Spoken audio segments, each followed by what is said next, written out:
Before we get into today's show, there are a few things we have to go over. Firstly, what you're about to hear and see is limited to general information only. It's not personal financial advice like you'd get from a financial planner. Also, it's important to remember that past performance is not indicative of future performance. That means that anything that's happened in the past, or we say today, is not necessarily going to reflect what happens in the future. Lastly, please consider that any of the guests or myself are featuring on this program may have a financial interest in some of the products or shares mentioned. That's enough from me. I hope you enjoyed today's program. Hello, everyone, and welcome to this Rask Live. I hope you can hear me loud and clear. I was just having some issues with my internet. It kept shutting down on me for some reason. Must be something in the air here in Newcastle, where I'm joining you live from. I'm here in my hotel room. I got in a little bit earlier today, on the road for a couple of events. I was in Port Macquarie last night with a wonderful small group up at Settlers Inn Hotel, if you know it, in Port Macquarie. It's a beautiful part of the world. And tonight we're doing a Rask Roadshow event here in Newcastle. And it's going to be an amazing event. We've got so many great speakers. Even one of my peers, Glenn James from My Millennial Money, the team from Waddle Partners. It's going to be a great night, Global X. So if you are in Newcastle or within striking distance of this beautiful city, come along, because it's $40 a ticket. You can just Google Rask Roadshow Newcastle, and you can come join me in person. Otherwise, in Sydney, early next month. So come along to that too. And another wonderful lineup of guests and speakers next month on the 3rd of October. It's a Tuesday night. It's a school night. So come along, UNSW. So Rob's joined us behind the keyboard. If you're watching this on Selfwealth, g'day. If you're watching this on the ASA, the Australian Shareholders Association Network, g'day. If you're on Rask, hello.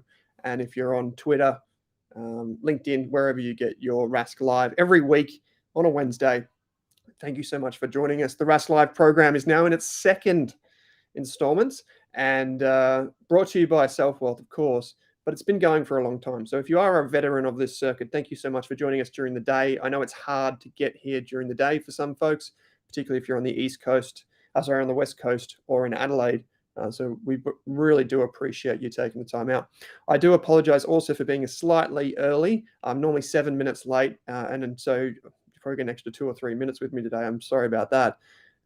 I was very humbled not too long ago to be asked to speak the upcoming South by Southwest conference, which, for those of you that don't know, it's probably the world's leading conference for people who are interested in things like design, creative arts, music, and technology. So it's like a blend of those things. And I was lucky enough to be, I am lucky enough to be hosting a panel there next month. So that's why I'm a bit late. I was just running through some prep on that with some of the team behind it, the wonderful team that will be presenting with me. So Frank, g'day, Benny, hello, Deepak, everyone, Jaden, thank you for joining us for this session. In today's session, what we will be covering is something that I think will probably be the most impactful for, at least in recent memory, for anyone that is either new to investing or extremely experienced. And I'm going to give away basically all of my secret sauce as it relates to ETF investing. So if you are wanting to build a core portfolio out of ETFs, this is the live show that you want to watch.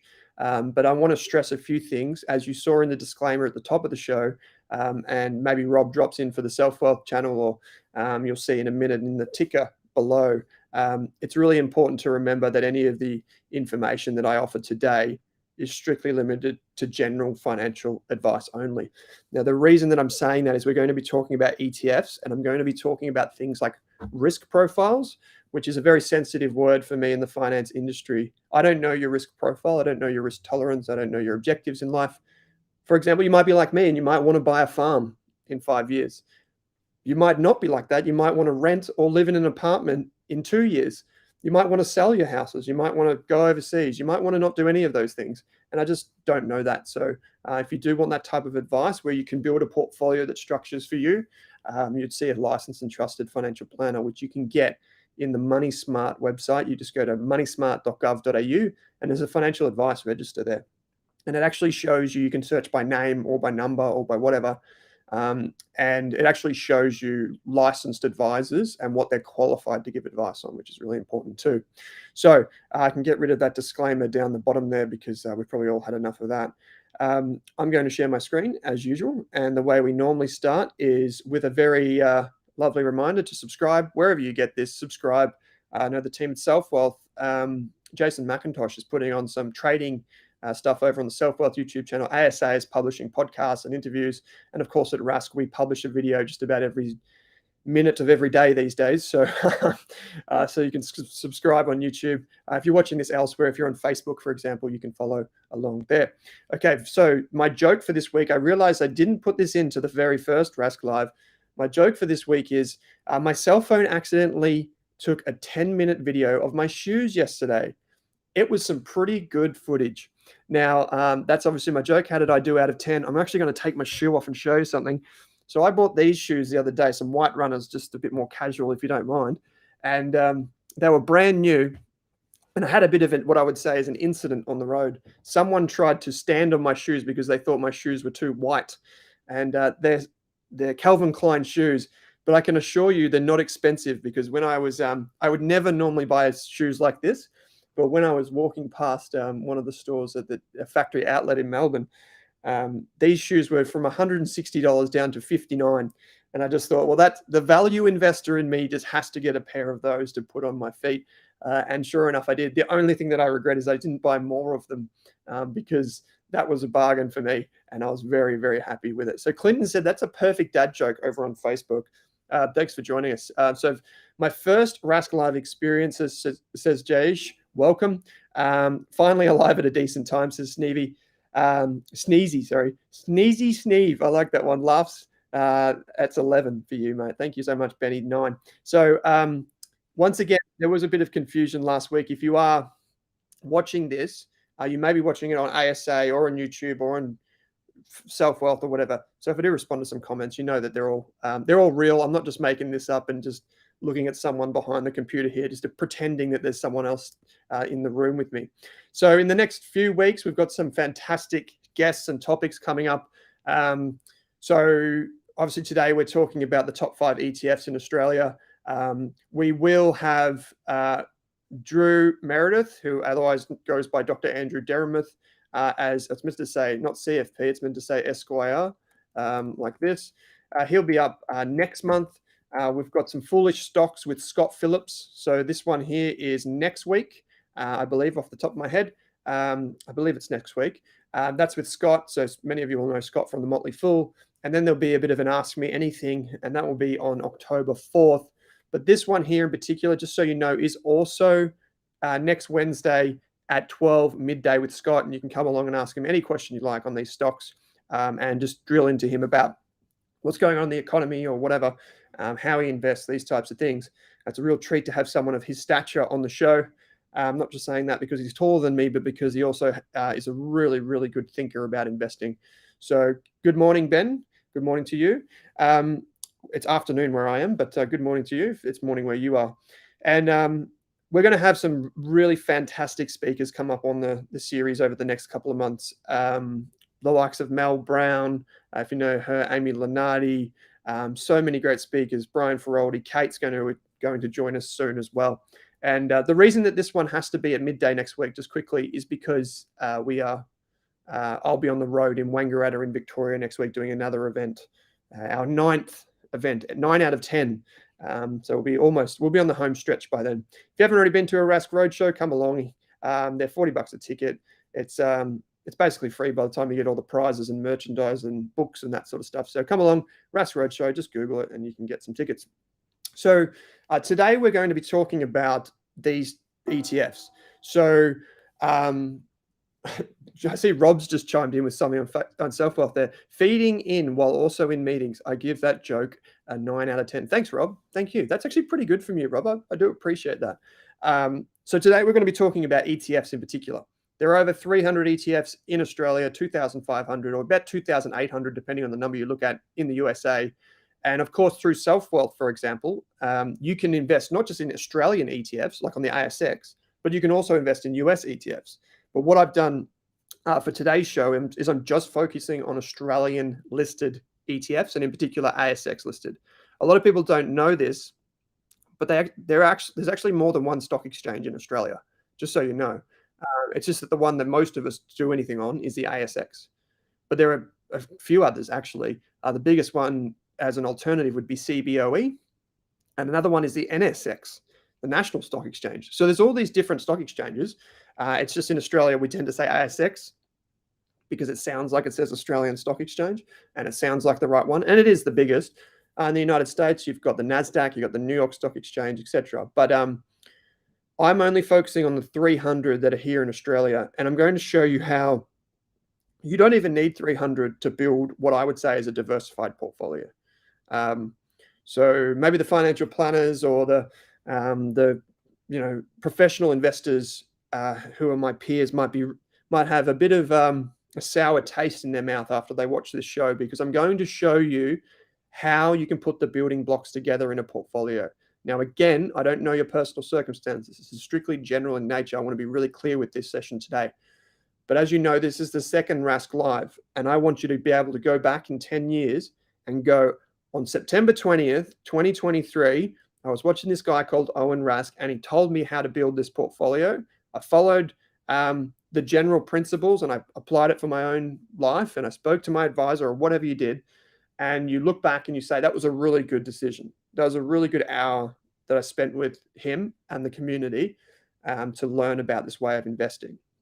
So I'm going to use ETFs. Most of you know what that is. For those of you that don't know what an ETF is, an exchange traded fund, it is just a basket of shares for just anyone that needs to be filled in on this. I'll just get up, see if it's in my library here. So an analogy might be that an ETF is like a bunch of flowers. You can either buy roses, lilies, all that separately, or you can buy the basket, which is just an ETF. So the ETF might include all of Australian shares, or all of US shares, or even bonds. You can even get cash inside of ETF. And the point is that you can get exposure to all of those different flowers in one investment rather than picking each individual one. So that's kind of the elementary stuff. We have done sessions on that before. Exchange traded fund. So within an ETF, the thing that makes ETFs really special is you can, once you have decided that you want to use ETFs, instead of picking which shares or whatever you want to buy, what you can do is you can just say, well, I want some shares, some cash.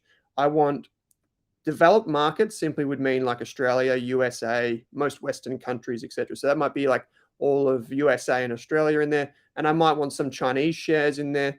But the difference is there is a basket for each of these things. And there are multiple baskets you can get for different types of exposures. But the point is, if you wanted to just invest in shares, you can do that with one ETF. You don't need to pick which shares to buy. Same with bonds. You don't need to be an expert in bonds. And that's really important for the 99% of us on this call who don't know what bonds are exactly. You might have a general idea, but you don't know exactly what they are. I'm going to explain to you what they are. And why they are really interesting to me right now. It's the single most important. This thing right here is the single most important that me and the team at Rask, the analyst team at Rask, are spending our time on. It is the number one decision. Do we invest in bonds right now? How much do we invest? And which ways do we go about it? And I'm going to explain how we think about that. So the idea of this chart is that you can look at it and you can see basically where the different types of investments would sit, both on the expected return, which is up here, and the expected risk. So obviously the things up this end, like Chinese shares in particular, they're a type of emerging market shares, or Indian shares, they're going to be more risky. And when we say risky, that means more ups and downs in the share price, right? Whereas say cash, which is right down this end, you know what you're getting if it's in a government-backed account. It just looks like a flat line. There's not as much variability or risk in that. So the key question is, okay, now that we know that there's some things that are less risky and then it gets more risky as we go on, the question is then, how do we put them all together? And that's typically defined in something called a risk profile. So a financial advisor would sit down with you and they would say something like, okay, Mr. Johnson, we think you are a conservative investor because you said you're really worried about losing money, and that is the only thing you're worried about. But then you might get Mr. Owen Rask come in, and the financial advisor says, okay, based on our modeling of your risk profile and the questions that you answered, Mr. Rask, we think you are a growth-focused investor. You have a high risk tolerance. And therefore, we're going to invest more in growing assets and less in the defensive assets. So we call these, typically in academic history, what we call these is like a mixture of stocks and bonds, because in the past, basically all you had available was stocks and bonds. There's a bit more than that today. But if we go back into our chart, it's basically how do we mix this with this? So how do we mix these two together? And that gives us a representation of our risk profile. So I'm going to show you how to do that. But obviously there are more options outside of this. So it's not as simple as like some shares, some bonds these days. Now we have a few other things to think about. But basically, the shorter your time horizon, if we go like this, the shorter your time horizon, the more risk, the less risk you want to take. So the more security you want. Because if you think about it, if you're going to need the money in the next 3 years, you don't want to be investing that money. You want to keep it in cash. But because you're not, then the reason is because you're not going to be susceptible to the stock market falling. But if you were to put all of that in the stock market and the stock market fell 30%, that would be what happens. So g'day, Robert. Great show last night in Port Macquarie. Thanks, Robert. Thank you. It was a small group of us, but it was actually so much fun, and it was the smallest of the road shows that we did last night. So I just loved the chances to sit down and chat. Colin, you've said when buying ETFs, make sure you buy ETFs in Australia. Otherwise, you need to fill out tax docs. Yeah. So Colin, that's a great point. So with an ETF, all of the ETFs that I mentioned today have a, get that out of the way, they have something called tax domicile. I'll just blow this up a bit for all of us. So tax domicile basically refers to where is that ETF located for tax reasons. Now, everyone on this will probably want to be looking at Australia, meaning that if you own an ETF that is an Australian ETF for tax purposes, it's like if you have to fill out that form that you get for income. Are you an Australian tax resident? Yes, I am. In this instance, you want to have this because if it says, for example, USA or UK or something like that, what that means is you've got to fill out something called the W8, I think it's W8 Ben form. Now, if you've ever filled one of those out, they're okay. But if you have a self-managed super fund and you get one of these, they're even uglier. So W8 Ben E form, which is even uglier again. So all of the ETFs that I'm mentioning tonight are Australia. The way to check this is just to read the product disclosure statement or the PDS, but I've done that work for you. I'm not going to mention ETFs that are not in Australia for tax reasons. If you invest via your Selfwealth account, not that one. If you invest, we'll go here. If you invest via your Selfwealth account and you find an ETF that's not on the Australian Stock Exchange, for example, SPY. So in this instance, this ETF has an American flag next to it. This would be a US ETF for tax reasons. But for example, this ETF here could be either. It could be a US or it could be an Australian. I know from reading the product disclosure statement that this is an Australian one. This is really, it can get quite confusing for people because people will be like, well, it's an Australian ETF. Why isn't it Australian for tax? Because it's cheaper for some of the big ETF providers not to do that. The most common example of a US tax domicile ETF is this one from Vanguard, the VTS ETF. It's really low cost. It's really popular, but you'll have to fill out the tax form. Anyway, yeah, so Penny, you made a good example here. I got stung with an unexpected W8 Ben form for my SMSF when buying ResMed shares recently. Painful, yeah. See, ResMed is a good example. So ResMed on the Australian Stock Exchange. This is an Australian. It's on the Australian Stock Exchange because it says ASX there, but it's actually a US company, and you know that because it actually says CDI, but it's actually a US company. So you end up paying that silly form as well. Anyway, okay, so we know that basically based on this, we know that there are different types of risk profiles and they're kind of answered with a questionnaire. So a financial advisor would basically sit down and say, where do you sit on this spectrum? Some couples, for example, might have someone who is growth and someone who is conservative, and the advisor might be like, well, you should be balanced for your combined portfolio, or maybe the financial advisor builds two separate portfolios for them. And basically what happens underneath is there's a different combination of risky assets to not as risky assets. They still have some risk, but they're not as risky. Cash would be a good example of what goes in each part. So if I say 50-50 for the rest of this show, what I mean is it's 50% in defensive or growth and 50% in defensive. So 50% in defensive, 50% in growth. That's what we call 50-50 portfolio. If I said 70-30, what I mean is 70% in growth, 30% in defensive. We're going to build a balanced portfolio today here, which would be something like this, right? So we'll keep moving on. By the way, this thing down the bottom here, this financial knowledge thing, as far as I'm aware, I haven't come across financial research that shows that your level of financial knowledge is actually important to your risk profile. But if you think about that for a second, if you have a high level of understanding about how the share market works, I believe that you can afford to take more risk. So, for example, I think Warren Buffett can afford to take more risk than a 7-year-old that's never even understood the concept of money, because Warren Buffett would know the risks involved. So therefore, he would have a higher risk tolerance just because he knows more. I just want to make that point clear. It's also a learning process. Made it to your first live session, says Benjamin Fox. Thanks, Benjamin. This is great. Thank you so much. It's great to hear that so many people can make it during the day. Okay, so I've got a question for you. I'm going to show you this portfolio here. And this is a hypothetical question. These are the ETFs that will be revealed in the next little while. I'm curious. I actually think I've made a mistake, but that's okay. I'm going to reveal the different ETFs and what they do, but I'm curious, just based on what you can see on this page, just the colors alone, and you might be able to see the percentages if you look really closely at the screen, does it seem like this might be a diversified portfolio? And I'll give you a hint. Almost all of these different colors represent a different part of this. So based on this one and only piece of information about the pie chart, does it look like a diversified portfolio? Does it look like a diversified portfolio? And I'll see, just answer some questions while you guys are doing that.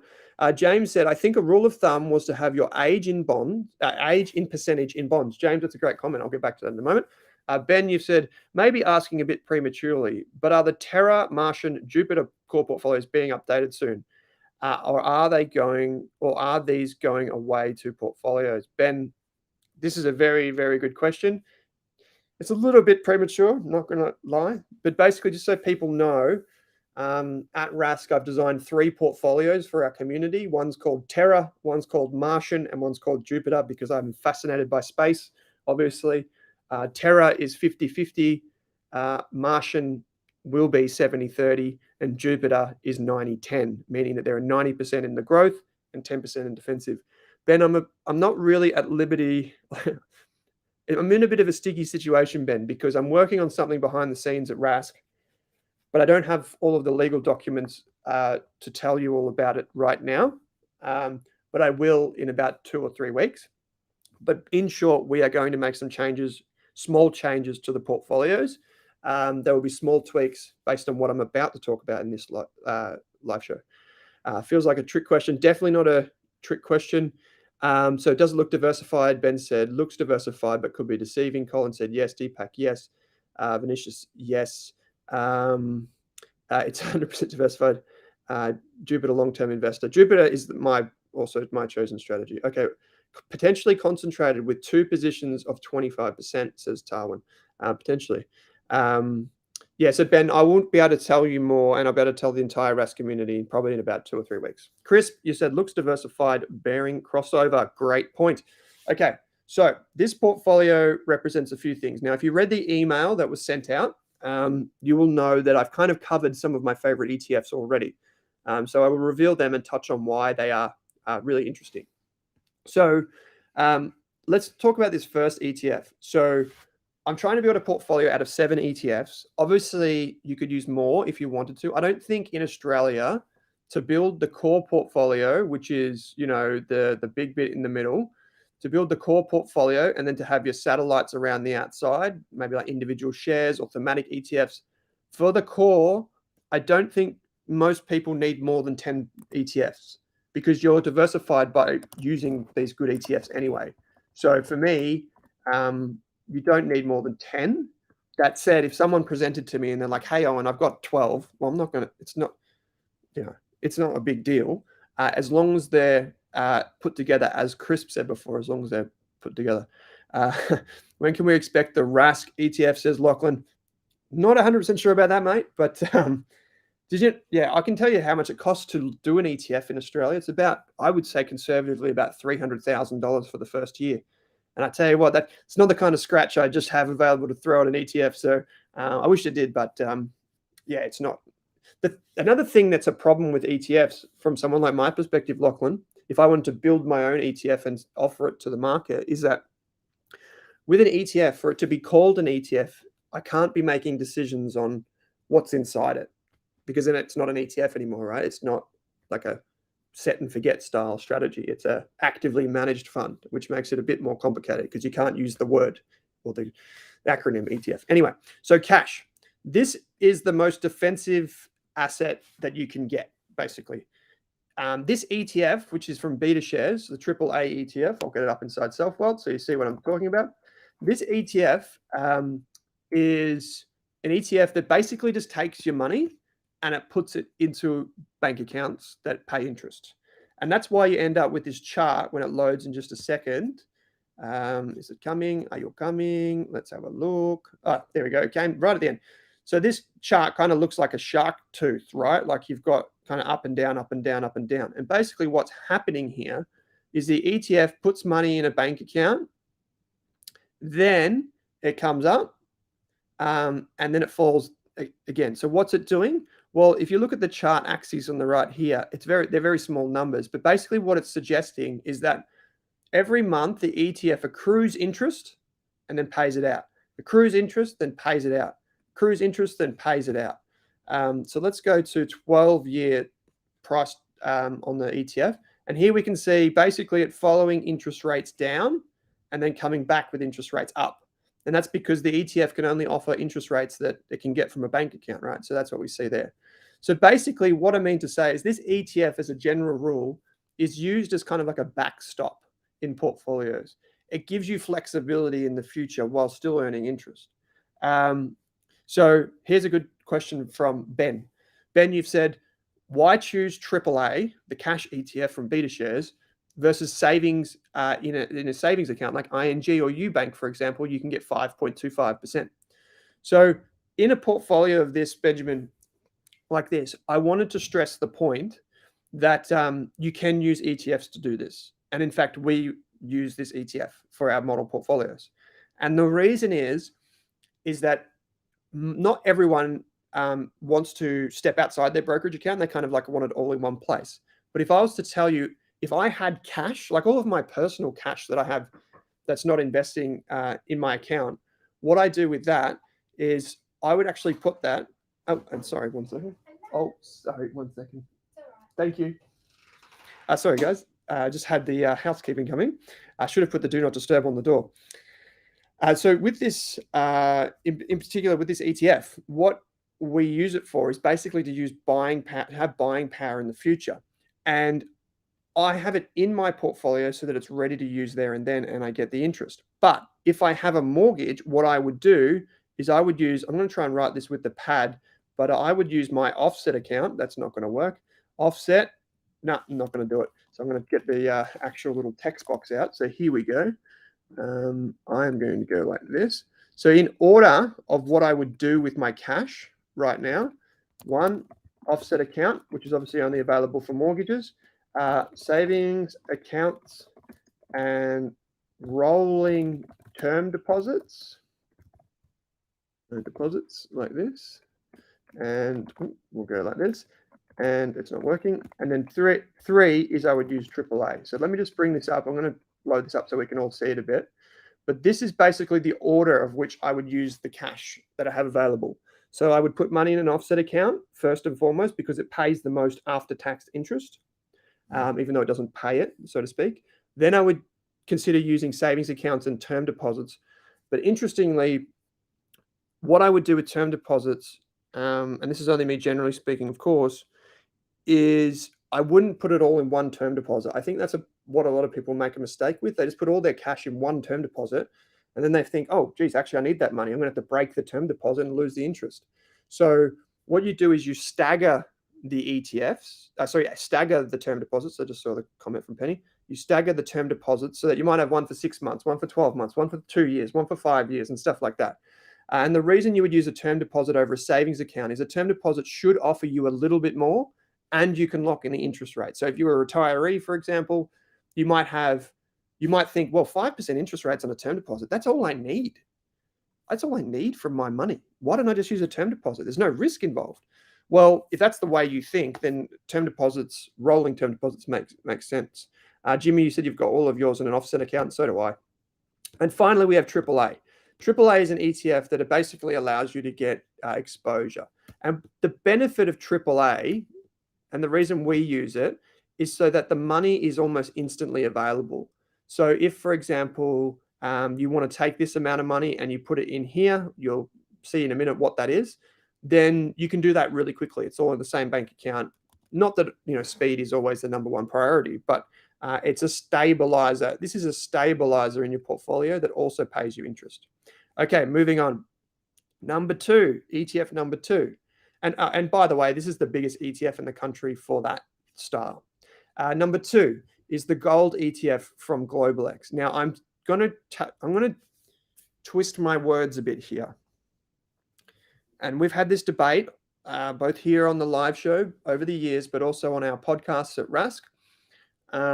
Do you need gold in the portfolio? The answer is no. The answer is you do not need gold in a portfolio. It doesn't matter what anyone says, you do not need it. It's just whether or not you want it in your portfolio. And I think that's really important to remember. You do not need it. It's if you want it. And the way gold works as an investment is that people use it, and investors and professional investors, huge institutions, really professional, good investors use it. So I'm not discrediting it. It's a choice you can make. Some people say yes, some people say no. Like Warren Buffett is a very firm no, for example. But it doesn't pay any income. But what it actually does is it also acts like a stabilizer. So some people say that this should be included in the defensive side of a portfolio. On that 50-50, it would be on the defensive side. But it's also not a great idea to have a lot of gold because it doesn't pay income. However, when would you consider hedging your gold ETF? I'll show you, Tarwin. Currency hedging. I created a chart not too long ago on our website because I know a lot of people don't have access to like really complicated tools. And I'll just pop this in the chat. So this will say currency hedging in the chat if you're receiving this. I'm about 5 seconds ahead of you. But what this chart basically shows is it shows the Australian dollar to US dollar over time, and it shows basically the long-term average and a what we call standard deviation. So basically a range. So if I zoom in a bit here, what we can see in this black line and with the shaded area is the actual currency right now. So it's 64 cents, say. And then the green lines show you standard deviations. So like the range that it typically moves in. Now, there are a few different ways to think about currency hedging.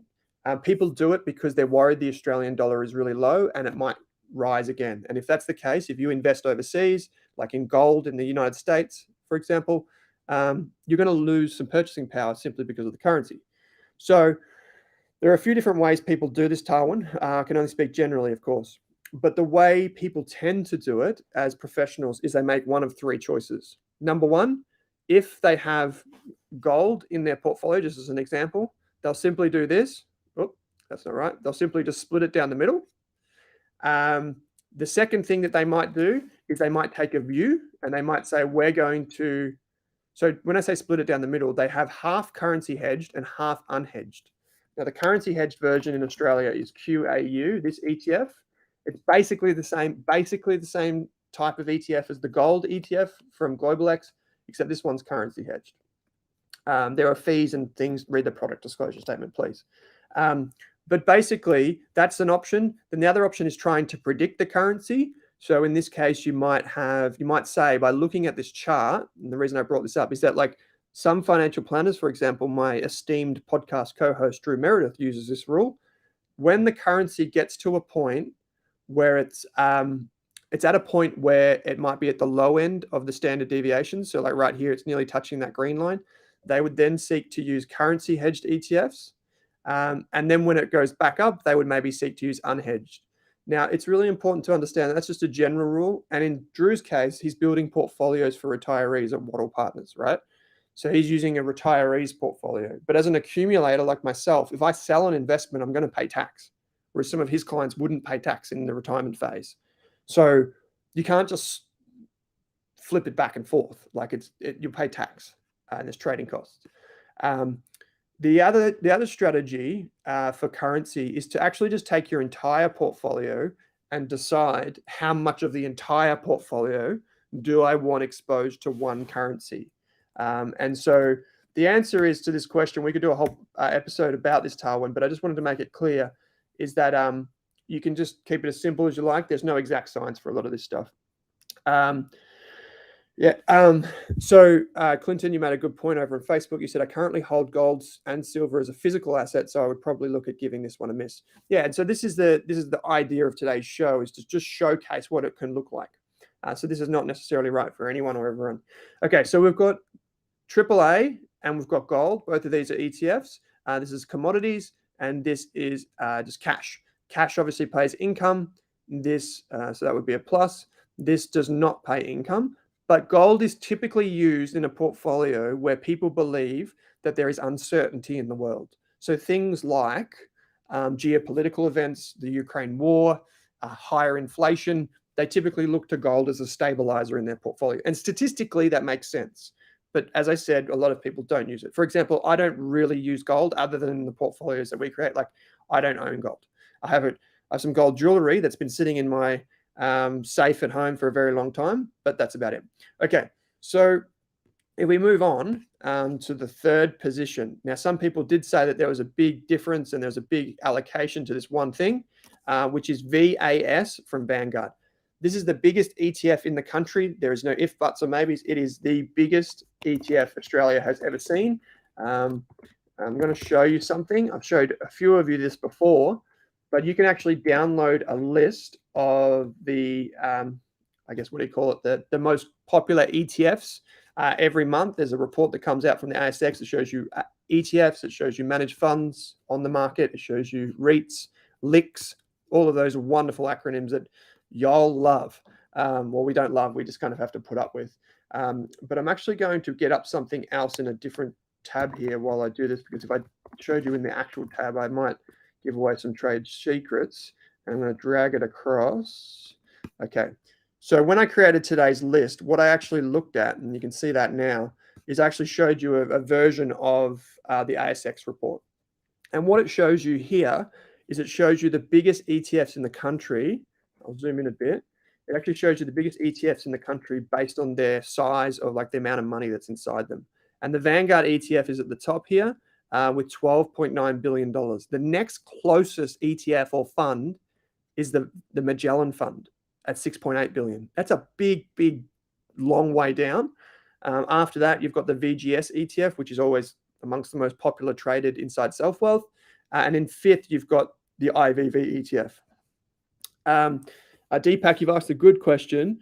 Instead of buying 5 to 7 ETFs that you cover everything, what's your thoughts on investing in something like, say, VDGR or VDHG? That way you don't have to worry about rebalancing. I'll get to that in just a second. Deepak. Good question.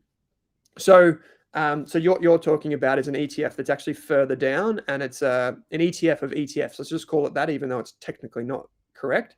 It's an ETF of ETF. There it is there. I expect these to get more popular in the future. I actually did an interview with Vanguard not too long ago. If you're watching this on the Rask channel, sorry, I don't know where you're watching from, Deepak, but over on the Rask channel, there's an interview with basically the boss of Vanguard. I'll call him the boss. And he talked about the changes that they might make to the VDHG and those types of ETFs soon. Anyway, so anyone can download this and you can get a list of what's popular. You can also see the fees. MER just stands for management expense ratio, basically the fees you pay. You can see how many shares were traded, the performance, and importantly, when you look at the performance here, this is total return. So this is the total return, meaning income and growth. Most ETFs providers won't show you, or the share price that you see does not include income, obviously. Okay, so back to my chart. So we've got VAS. VAS includes 300 shares. So it's the ASX 300, not just the 200. Now, people present to me as if I was some sort of qualified financial doctor, and they say, "Oh, and I own the A200 ETF from BetaShares," or they say, "I own STW," or "I own IOZ," or "I own whatever." And I say, that's great. It doesn't really matter which one you own because they all basically do the same thing. Now, I've chosen VAS because I do like the ASX 300 more so than the ASX 200, even though history might suggest that maybe the 200 is a better index to follow. With the VAS ETF, it's obviously got Vanguard behind it, and you've got the economies of scale. So now that it's the biggest ETF, it's slowly able to drop its costs, much like BetaShares dropping their costs too. They're all kind of dropping their costs over time. But the most important thing is not necessarily which one you pick. It's about just having one of them.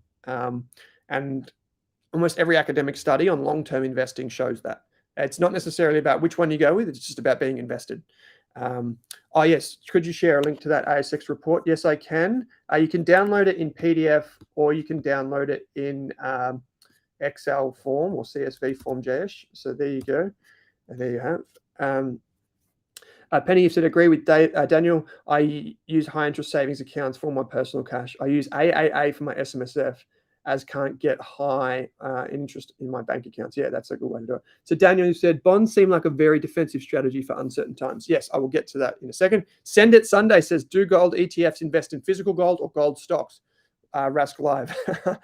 Send It Sundays. So there is another report that I've done. I don't want to keep talking about my own stuff. It's bad form, but I actually did a report not too long ago on the best gold ETFs in the country.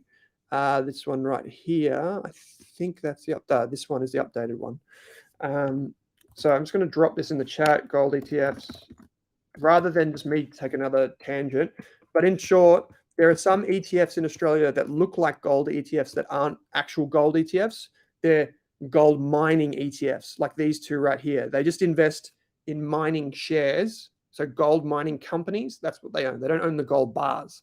But there are a few ETFs that just own the gold bars, and they're like the GOLD ETF, which I just mentioned, the QAU ETF, and the new one, NUG, from Van Eck, which is NUGG.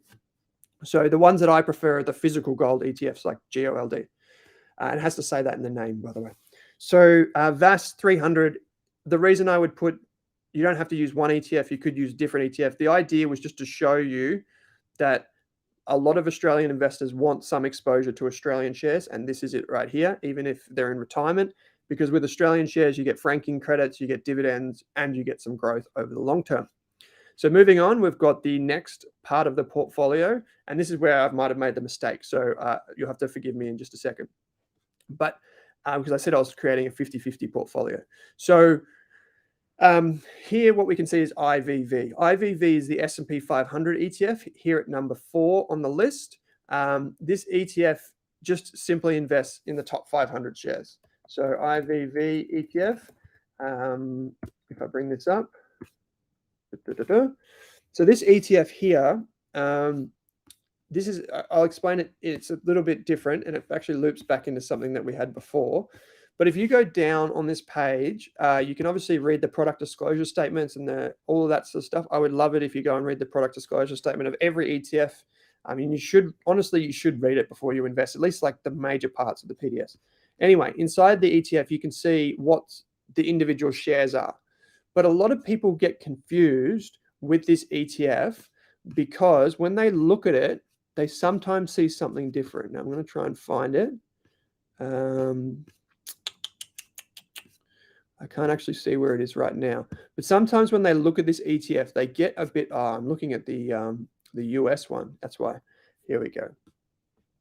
This is the one we want. Now, sometimes when people look at this ETF, what they actually see is they see this and they're like, well, that doesn't make any sense. Owen said it had like Apple and stuff in it. And you have to click on this underlying holdings thing to see that. Now, so what this ETF actually does, if you notice, 99.98% of it is actually invested in this thing, this other thing. And that's because that's the ETF that I just clicked on. It's the US version. So basically all the IVV ETF does is I'm going to try and write it again. If we've got IVV, which is an Australia tax domiciled fund. So if we go to tax, no, it doesn't have it here. Sometimes I'll say it on the page. Domicile. No, they don't have it. This is an Australian taxed ETF. But what it basically does is it just takes the money and then invests it in a US version of itself. That's all it does, right? And then from there, it invests in the 500 companies. So that's basically how you end up investing. And this is perfectly normal. We call this a feeder fund, meaning it feeds into the master fund and then it invests in the stuff. The benefit of this structure, this is what Vanguard should do, in my opinion, with their VTS ETF, is because the W8 Ben form is filled out between these two steps. Basically, it's filled out here and basically says that there's an Australian fund that just invests in the US fund. So we only need to fill out one form for everyone in the investment. So Penny says loves it. So Tarwin, you've asked a good question. Drew seems to be a big fan of MVW rather than VAS. Is accumulated versus retiree thing too? Yes. So in here, you can also use the MVW ETF, which has just 100 equal weighted. That's a terrible M. That's a terrible V, but there's a W for you. MVW. And we'll see that here inside Selfwealth. Just really quickly. This is just 100 shares from Australia, and all of them are equally weighted. So around about 1% each. Whereas inside VAS, the VAS ETF, you're going to get a bit of skew to the biggest companies have more of the holding. So anyway, I don't think there's a problem with MVW per se. Would I use it? It's not my preferred choice. Different people will use MVW for different reasons, but one of the reasons you might use MVW and only have 100 of the biggest shares is if your client, and you're a financial planner like say Drew is, your client might already own some shares. And in that case, you don't want to go and get all 300 again. You might just want to be a bit more focused on a certain few things. Okay, next one, and this is where I made a mistake. So I'm going to adjust my holdings here. Actually, I'll just do it for the last one. You guys will get the idea of it in just a sec. So just know that it's not 10%. I won't be doing that. So here we can see the Qual ETF. Now I explained this in email form, but what is the Qual ETF? So the Qual ETF, as it says on the tin, it says the MSCI International Quality ETF. This is in Australia the biggest factor ETF. So I'll just switch off the screen for a second. So what is a factor ETF? A factor ETF is basically built on academic theory. Don't let that scare you. It's not that complicated. It's built on this theory that some companies have certain tendencies that you might want to invest in or exploit. So a good one of those is the quality factor. So what basically makes a high quality company? You might say things like, well, it's probably got a pretty good product. It's probably got good customer service. It's probably got, good profits. It's probably good for the environment. That might be your definition of quality, right? In the financial sector, what we mean by quality is like the quality of the business and its financials. So we might say things like it doesn't have that much debt. It's got a good profitability, a return on equity, and its profits are pretty stable. It doesn't record that many losses, even though, from each year to the next, it's pretty stable. And so that's what we would say is quality. And that's exactly what this ETF does. Instead of just buying all of the shares in the stock market, it just buys the quality shares based on those three rules. And so it has grown, I'll say individual investor, so we get the full experience. And basically all it does is it goes out and it buys companies that it says are high quality. It buys about 300 of them and it puts it in the portfolio. There's about 302 there right now. And so I'll give you an example of where you can find the product disclosure statement on this website. you can just go to documents and you can see product disclosure statement is, here we go. PDS is available here, and it has all the information on how it creates the portfolio. If you go into the PDS, it will explain how it happens. Sometimes you'll see product disclosure statements like this, where it bundles a few different ETFs into one product disclosure statement, or in this case, many, because they're all basically the same except what they invest in. Okay, so the Qual ETF invests in international shares. So in reality, the color of this should not be blue. It should look more like this. Maybe not that. Maybe we'll go this. So if we were comparing colors, it's basically the same part of the portfolio as this. So from here right around to there, these two right here are basically investing in the same thing. So Crisp was right earlier on when they commented in the chat and said you have to be careful of overlap. And that's because some of the companies that are in Qual are also in IVV. So here we can see, if we zoom out a bit and we go back, here we can see names like Apple, Microsoft, even NVIDIA, Visa, Alphabet, or Google. All of those were also in IVV. So in this instance, you don't add them separately. You think of them as one because there's so much overlap. Now, for me, this is why I wanted to include Qual as an example of how you could use this. But for me, in a core portfolio, I'll just get rid of all this red text. I would take this chunk and I would remove it, and I would make that a satellite holding around the outside. And it might be like 3, 4, or 5%. But I just wanted to give you an example of how it could go in there. Now, I'll keep going because I'll keep going. So, Taiwan, you said Qual and IVV have stock overlaps, e.g. Apple. How do you think about total exposure in one holding? So that's, Anthony, Taiwan, you're on the ball there. So basically just what I just said is I think of them as one holding because they're basically getting me the same thing. Even though IVV has 500 and Qual has 300 from around the world, a lot of Qual is invested in the United States anyway.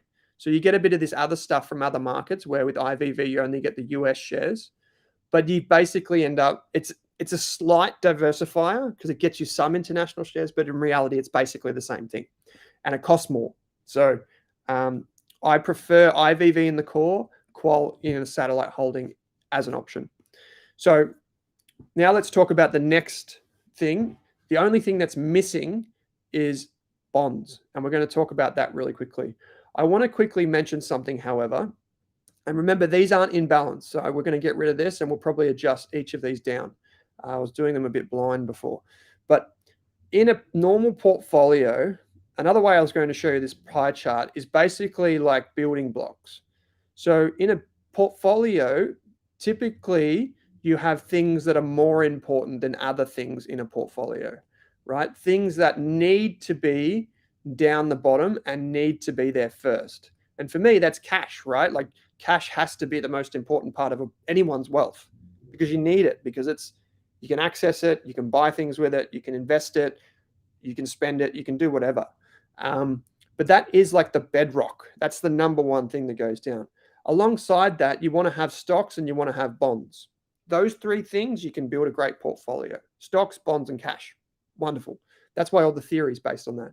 But then we can layer other things on top, like we could have gold, you could have different types of bonds, for example, and then you can have more esoteric things that go in your satellite, things like crypto, if you really want to. I don't want it, but if you wanted to, right?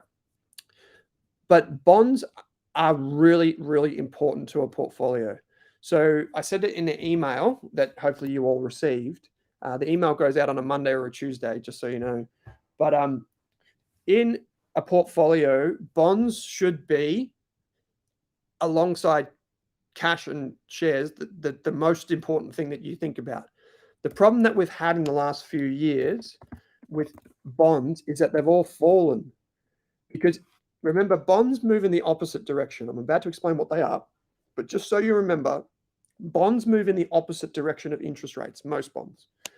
So this is an international bond ETF, and this is an Australian bond ETF. And the reason why they've done that is because interest rates have done this. So interest rates have gone up, so bonds have come down. Pretty simple, right? So what is a bond? A bond in this case is just a portfolio. We're going to talk about it as a portfolio level of promises, basically. So a bond, you know the whole saying, my word is my bond. Basically what it means is you lend me money and I promise to pay you back and I owe you. You say, here's $100, Owen, and I say thank you very much. And I'll give you that $100 back in 10 years, but I'll also give you $3 a year as a coupon payment, kind of like a dividend, to reward you for giving me that money now. And so that's what we would do as a bond. And in this instance, instead of it just being me and you, typically what happens is, in this instance, it might be iShares buying the bonds in the secondary market. But typically the way they exist is the government says, we need money to build a road. We're going to issue some bonds. Who wants to give us $100? And then one of the big super funds comes along, like Australian Super, and says, I'll buy some bonds. And then Australian Super gives them $100 and gets the bond, the contract. And the Australian government says, thank you, I'll take that $100 and go and invest it, and I'll repay you $100 and give you $3 each year for the next 10 years. Then Australian Super can take that bond and sell it, just like any other bond. So they're tradable. And this is I think it's the biggest market in the world, or one of the biggest markets in the world. So it's bigger than the stock market and more important, but people just don't really understand it. Anyway, a bond ETF effectively gives you blanketed exposure to the entire market. So in this case, we're getting global bonds. And in the final case, which I'll reveal, let's just go down there now. This is Australian bonds. So these are my two preferred bond ETFs, IAF and VBND. So VBND is number 35 on the list. And IAF, where are you? IAF is number 22. And I'm going to show you something. If we go across, so we know, get rid of all this other junk really quick. We'll go like this. Where did I just put it? IAF here. So if we just focus our attention on this really quick, and we might go about 5 minutes over today, guys. So sorry about that. If we just focus on this column here, what we're looking at is the size of the ETF is around $2 billion. There's $2 billion inside it. But what we saw, what we want to see over time, and it can't really see it here, is the flow into the ETF. So the money going in. And so we can see that there was an extra $14 million at the end of the month. This is in August. And there was 1.8 million actually taken out. So the reason it went up 14 million is because the value of the ETF might have gone up. Now, basically what we will see, and I think what we'll see over time this year and next year, is we'll see more money invested in bonds. And the reason is as follows. Remember how I said before that interest rates have gone up? It doesn't need to be, like, we don't need to be economists all here to know that higher interest rates have hurt a lot of investors and families. A lot of people aren't investing as much. I'm not investing as much because I've got a mortgage, for example. So eventually that has an effect. And eventually we may get to a point where interest rates start to slowly fall, or at least stabilize, which is probably where we're at now. If that's the case, most people would say that bond ETFs might actually start to perform well again, kind of like back before COVID. They might, if interest rates plateau, bonds might actually start to perform well. And this is important because for the first time in the last few years, bonds are actually starting to look attractive. We sold the bond ETF that we held for the Rask portfolio somewhere around here. And it was a good decision, obviously. But basically, bonds now offer a yield of anywhere between 2 and 3%. So these are government bonds, so they're quite defensive, 2 and 3%, kind of like a term deposit. But the difference with the term deposit in this is your money, the value of your investment can also go up and down like this. So if you believed interest rates were going to go down, which is pretty bold to think that, you would have your portfolio in bonds because you would get the interest, but you would also get the value of them increasing. Now, if you think interest rates are going to be flat, well, you might keep your money in a term deposit, and maybe the best option. But if you think interest rates are going to keep going up for whatever reason, you would want to avoid bonds again because you wouldn't want this to happen again. And that's basically the way they work. Now, my opinion is that for the first time in a long time, bonds are actually starting to look really interesting. And so I would have, and I actively am doing this for our community, is having some bonds in a portfolio. So let's just recap. And I'm going to go down to this last thing. And I'll go back to my question. I'm going to change this really quickly. And I'm going to ask you the same question I asked you before. We'll go say 25. And we'll say 5. I do want to get rid of why did that not balance. So I've got 10, 10, 10, 5, 5. Oh, I can't get this out of the way. Sorry, guys. So 10, 20, 25, 45. Okay. So in my portfolio, I want to make sure I'm doing the right thing here. If I go back up, let's take this. Why did it not balance? So I'll be with you in just a sec. In my portfolio, why did that go down? Okay, let's get rid of that. Sorry, guys, I'll be with you in just a sec. I'm just going to make sure this is balanced before I ask you the hypothetical question. I need to get rid of that qual allocation because that is too high. I'm going to take that and I'm going to pop that into AAA. Here we go. Okay. So, and I'm going to take 5 away from VAS. Doing this on the fly, which is probably not the greatest thing. We're going to go 15 like that. Okay, so that's more balanced now. My question to you is, do you think this is balanced? I think it is more balanced. So here on one side, we've got the growth side. So this is the 50-50. And then on the other side, we've got the other part of the portfolio. So we've got the defensive side and we've got the growth side, which is riskier. Do you think this is a balanced portfolio is my question. Do you think this is the strategy? Looks diversified, says Benjamin. Okay, so this is a really interesting thing. Now, obviously, this is just an example of like how it could go for a 50-50 portfolio. So in this instance, there are a few questions that you might want to ask yourself. Number one, is that too much in cash? Number two, is this, that's a very bad start, Owen, but you get the point. Do I need gold? Do I need a factor-based ETF inside my portfolio? The other things around like the bonds and that sort of stuff then become a question of, okay, if this is too much cash, where do I put it? Maybe I put it more in bonds. Maybe I put it more in global bonds. Or maybe I put another thing in there. Maybe I find another thing that could go in here. So another thing that could go in here, rather than say government bonds from Australia and government bonds from the USA, you might have like what we call floating rate bonds. So an ETF that does that is QPON. I'm not going to write it out, QPON, which is riskier than cash, but it's often considered a defensive holding. So this, when you see your financial planner, this is the conversation you want to have with them, is how do they blend the portfolio like this?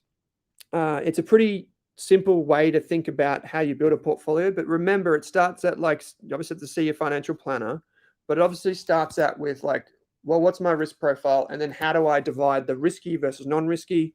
And then what goes into those major buckets? Remember the blocks before? Obviously, people want Australian shares. Obviously, people want cash. Obviously, people want US shares. Then you want some bonds. Even if you're a little bit younger, you would still, I think you'd still want either some cash or some bonds. And that's basically what we do as professional investors, is we look at something like this and we put it together. Now, there was a great question earlier on from, I think it was Deepak. I can't remember who asked the question. The question was around VDHG. Why not just use something like VDHG, which does it all for you? Now, VDHG basically goes like this and just takes it all, and you can just buy it all in one. They don't invest in gold, though. Vanguard doesn't believe in gold, which is fine by me because I honestly don't think it needs to be at least a huge part of any portfolio, to be honest. But they basically just do that. And that's a fine solution for a lot of investors. Now, I have an understanding of what's going on in the industry, and I did talk about this with Balaji the other day, who's been on the show before, Selfwealth Live. If you just Google Balaji and Rask, you'll find it on the Rask website. But Balaji, in this podcast, one of the things that he revealed, which I don't think he's revealed anywhere before, is he revealed that VDHG might actually soon turn into an ETF of ETFs. I don't want to bore anyone who doesn't know what that means, but right now, VDHG and all those types of ETFs are like, when you invest in the ETF VDHG, what you get inside of it is actually managed funds, not ETFs. And there's a tax reason for that. So James, you said our corporate bonds included, not here, but you could include them on the more defensive side. So a corporate bond is, where would a corporate bond sit? So James, on this risk reward strategy, you can see it kind of here as a corporate bond. So it's like a bond, but from a company rather than the government. It might even be higher. Like honestly, it could be anywhere. Some of these hybrids that we see in Australia, in my opinion, are very risky. In my opinion, they're riskier than people think because they behave in unusual ways. So anywhere between here on this make-believe chart and even up to here, as risky as shares. So it depends on your view and what kind of investment it is. If it's a corporate bond, like how secure is it basically? And I just don't have the ability to explain all of that today, but I hope you understand. So Colin did say it doesn't look like a diversified portfolio. That's interesting, Colin. So Martin, you've said private equity. So private equity funds are a different kettle of fish. You won't ever get them in an ETF, but they would probably be more on the growth side. Some people might justify that they're slightly on the defensive side, but yeah. So that's interesting. Yellow Coal, you've asked, can you please explain the Amit cost-based changes with ETFs? I can get into that maybe in a couple of weeks, Amit. It just takes me a little bit longer to explain unless someone wants to quickly type it into the chat. So at the end of the day, this is just like a framework that you can build on. I don't recommend anyone follow this from today's show, but what I want to do is just explain to you how they can be used. There are risks in every type of investing. I hope by now everyone knows that they should seek financial advice, because I think let me be very clear. I think it's really important to get advice around retirement. I almost think it's like the single most important thing you'll ever spend money on as you come into retirement is financial advice, but also around other major life events, things like inheritance, having a family maybe. There are some financial advisors out there. I know there's some big scary numbers, but for people in their 20s and 30s, there are some financial advisors that can give you full advice for $3 or $4 grand. Now, obviously, as you get bigger in your portfolio balance and you get to more complicated things like retirement, it's going to cost you more. But you should expect to pay that for a professional service. So you can use the Money Smart website. You can use the PIFA website as well. You can even just ask people that you know and just test drive some financial advisors. Okay, so is this portfolio diversified? I would say yes. And I didn't actually finish the thing about my ETFs before. Okay, so with VDHG, this is the most important thing. I don't think, if you just take one thing away about my comments on VDHG or like any of the diversified funds from Vanguard, or even the one DHF, it was mentioned in the chat before, I think they're good starter portfolios. But I want you to imagine one thing. If the ETF that you're buying already does all of this stuff for you, right? What happens if in a year or 2 years or 10 years from now, you need to sell or you want to sell one part of it because you want to rebalance? Let's say instead of having a 50-50 portfolio, you want to have like a 70-30, or you want to go from a 90-10 portfolio to a 50-50 portfolio. So like people going, I'm 40 now and I want to invest aggressively now, but in 5 or 10 years, how do I do it? And I think that's why Vanguard wants to move to ETFs inside VDHG so that people will be able to split them out in the future. But that's just my belief. This is why I think for pretty minimal effort, I think people can build a diversified portfolio like with ETFs, as you may see in front of you now as an example. They can build a portfolio and then they can make enough decisions, but not too many that's overwhelming.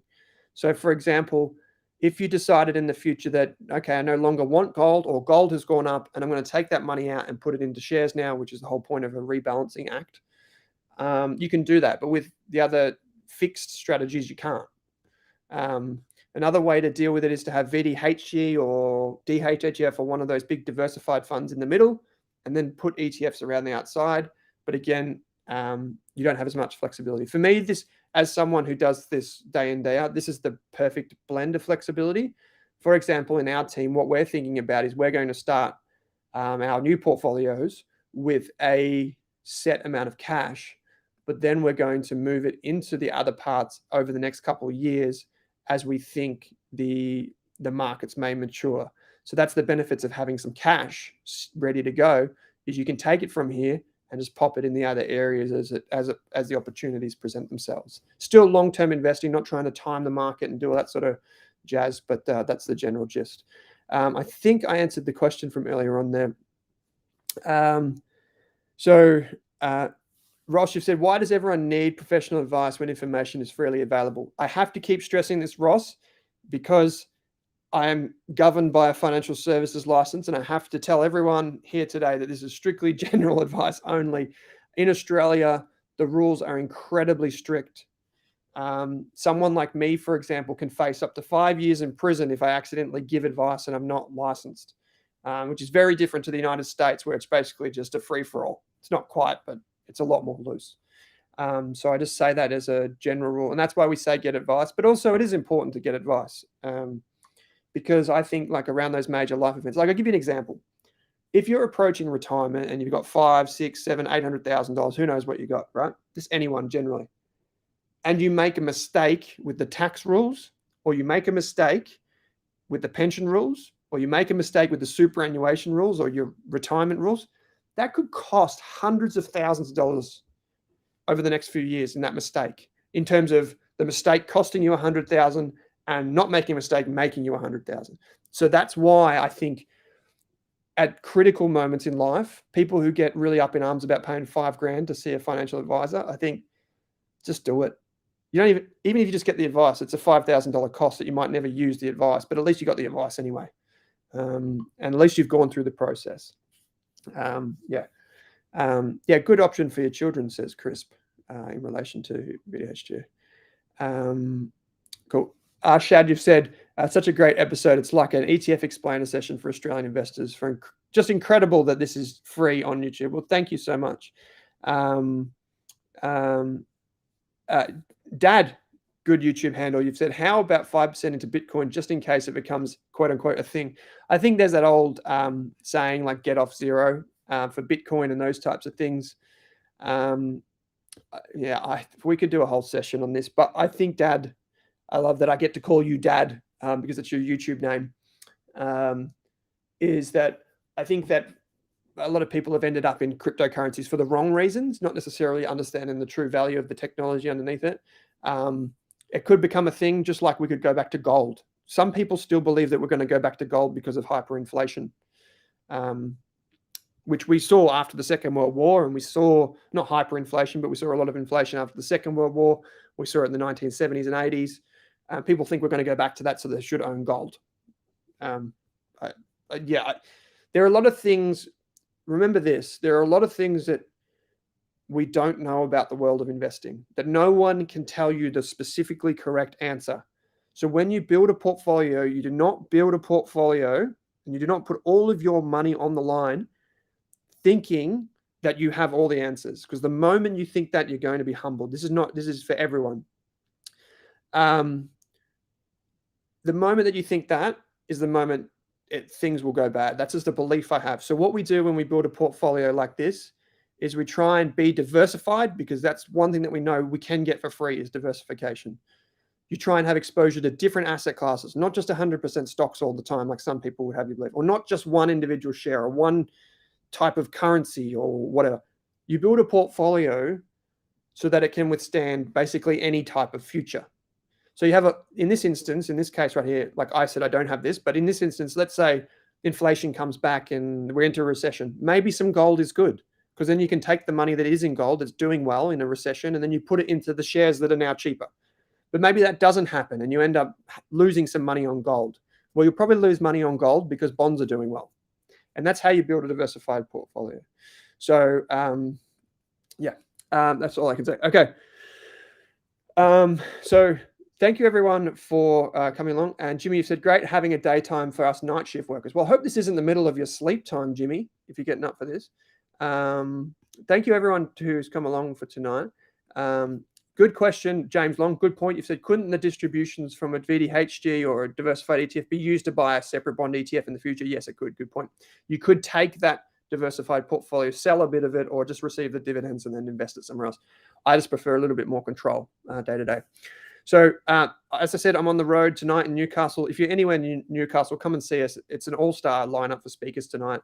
I'll be in Wangaratta next week for anyone that's in regional Victoria, or Sydney on October 3rd. We're also doing a value investor workshop. It's a full day intensive program with me and a fund manager. We're actually doing that, and it's going to be heaps of fun. We're actually doing that in the Magellan offices. So hopefully an analyst will come and give us a speech and do all that. So come along. It's all available on the website. Finally, a quote. You don't go broke taking a profit, eh? You also rarely get rich taking a profit. You had to sell, which is extra work, then buy something else, more work, that needs to do better. You also paid capital gains taxes, cha-ching. But sure, yeah, you don't go broke taking a profit. And this comes from the mighty David Gardner, the co-founder of the Motley Fool, one of the best investors probably on the planet. And he talks about this he loves to go against conventional wisdom. He just loves that conventional wisdom can be so often wrong. And it's one of that old cliches, you don't go broke taking a profit. David is one of the greatest investors because he didn't sell out. He kept on holding. And it's a leaf that I definitely take from his book, which is that I tend to hold my investments for years and years and years and years and years. And the saying that I like to have is kind of like, you want to be there before most people, but you want to be there after most people. And that's the true wealth creation. Like the Morgan Housel quote, 99% of long-term investing is doing nothing. The other 1% changes your life. Most people forget that when a stock or an ETF or an investment goes up, it can keep going up. It doesn't have to fall. People just believe like if you throw an apple in the air, gravity kicks in and it has to come back down. It's not the same with stocks. It's the stock market as a whole. It's not the same. So something to keep in mind. Okay, thank you everyone for coming along today. Sorry we went a little bit over time. I hope to see you on the road. Thank you to Rob if you're still with us from Selfwealth. I know you're having lunch, mate, so thank you for that. I will be back next week. As you know, we've got next week with Scott Phillips, same time, so midday. If you are watching this on replay at 6 p.m. tonight, or maybe 9 p.m. or 8 p.m. if you're in Western Australia, thank you for tuning in on replay. You can find all of the shows on the YouTube channels, whether you're on Selfwealth, thank you Selfwealth, or on the Australian Shareholders Association, thank you Australian Shareholders Association, or if you're on Rask, you can watch all of these on replay. Next week, we've got Scott Phillips, the great Scott Phillips. And then the following week, we've got a bit more of like a free-for-all Q&A, which will be a heap of fun. We have so many good guests, and I can confirm with you that I think Australia's #1 futurist is going to join us, Steve Sammartino. Thanks to everyone who commented last week. And I hope I can say this too, and I think I can because he emailed me back and he said, yes, he wants to do it.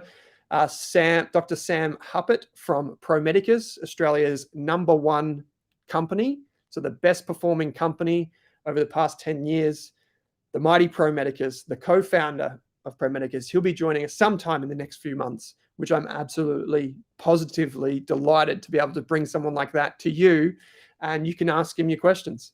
So there's so much to come on the Rask Live, that's Selfwealth, which is the same thing, but on the live program. Thank you so much for this week. I'll be back next week. Don't forget to hit subscribe. It does make it better, and you will get notifications when we do go live in case you miss an email. Thank you, guys. Thanks for rocking up during your day. Thanks for sharing this time with me. And as always, what's the saying? I think it's something like onwards and upwards. Bye for now.